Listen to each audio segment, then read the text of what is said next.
High, আমি মারিয়া। আজকে আমি আমার সাথে ঘটে যাওয়া একটা ছোট্ট ইনসিডেন্ট আমার ইউটিউব, আমার ফেসবুক ফ্যামিলির সাথে শেয়ার করব। ঘটনা হচ্ছে আজকের সকাল 11টায়। তো আমি আমার বাসা থেকে মেট্রো রেল দিয়ে ভার্সিটিতে আসা যাওয়া করি। মেট্রো রেল থেকে নেমে আমার ভার্সিটি যেতে 40 টাকা লাগে। তখন আমি রিক্সা ব্যবহার করি মেট্রো রেল থেকে নেমে।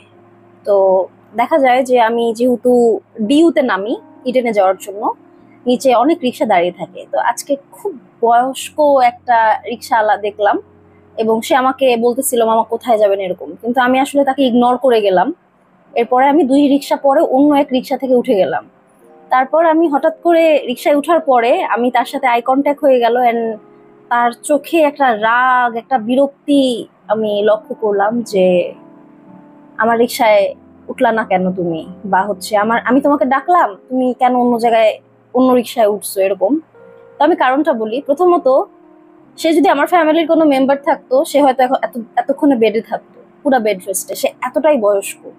এখন কথা হলো, আপনারা আমাকে বলতে পারেন যে এত বয়স্ক একটা লোক কষ্ট করে রিক্সা চালাচ্ছে, তুমি ওর রিক্সায় উঠে ওকে একটু হেল্প করলেই পারতা। আমি আসলে চাই বা চাচ্ছিলাম ওকে হেল্প করতে, চাচাকে হেল্প করতে, কিন্তু মানে ওনার এতই বয়স্কে ওনার রিক্সায় ওঠার মতো সাহস আমি পাচ্ছিলাম না। সাহসটা কিসের বলি, উনি রিক্সা চালাইতে আর আমার বুকে ব্যথা হতো। মানে আমার কষ্ট লাগতো যে এই বয়সের একটা বৃদ্ধ মানুষ রিক্সা চালাচ্ছে। মনে অনেক প্রশ্ন আসতেছিল, মানে ওনার কি ছেলে নাই, ওনার কি মেয়ে নাই, ওনার কি নাতি নাতনি নাই, কেন উনি এই বয়সে রিক্সা চালাচ্ছে, কেনই বা আজকে ওনাকে এই দিন দেখা লাগতেছে এই বয়সে। অনেক প্রশ্ন উঠতেছিল, কিন্তু আসলে ওনার রিক্সায় ওঠার মতো সাহস আমি পেলাম না। হয়তো আমি সাহসটা জোগাড় করতে পারলে ওনাকে হেল্প করতাম ওনার রিক্সায় উঠে।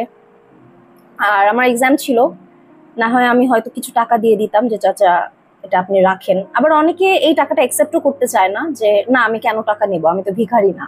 এরকম অনেক সময় হয়ে থাকে, আমি জোর করে দিয়ে দেই এরকম দেখলে। তো আমি জাস্ট একটা ছোট মেসেজ দেওয়ার জন্য এত বড় একটা গল্প বললাম।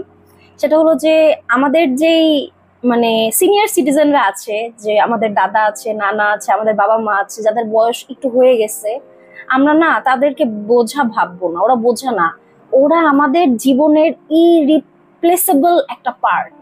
ওদেরকে নিয়েই আমাদের জীবন। আমরা ওদেরকে ভালোবাসবো, যত্ন করব, সম্মান করব। ওরা খ্যাট করতে পারে, বয়স হলে একটু মানুষ বাচ্চাদের মতো হয়ে যায়। ওদের অনেক কিছু আমাদের অনেক সময় ভালো নাও লাগতে পারে, কিন্তু আমরা তাও নিজের একটা অংশ মনে করে ওদের সাথে আমরা থাকবো। কখনো ওদেরকে আমরা বোঝা মনে করব না। প্লিজ, আমরা যেন আমাদের বাবা মা, দাদা দাদু, যত বৃদ্ধ মানুষগুলো আমাদের আশেপাশে আছে, আমাদের রক্তের হোক রক্তের বাইরে হোক, আমরা যেন সবাইকে যত্ন করি, ওদেরকে কখনো বোঝা বা বিরক্তি মনে না করি। কখনো যদি বিরক্তি আসেও, নিজের মনকে আমরা যেন বোঝাতে পারি যে ওরা আমাদের জীবনের এমন একটা পার্ট যেটাকে কখনোই আলাদা করা যায় না। ধন্যবাদ সবাইকে।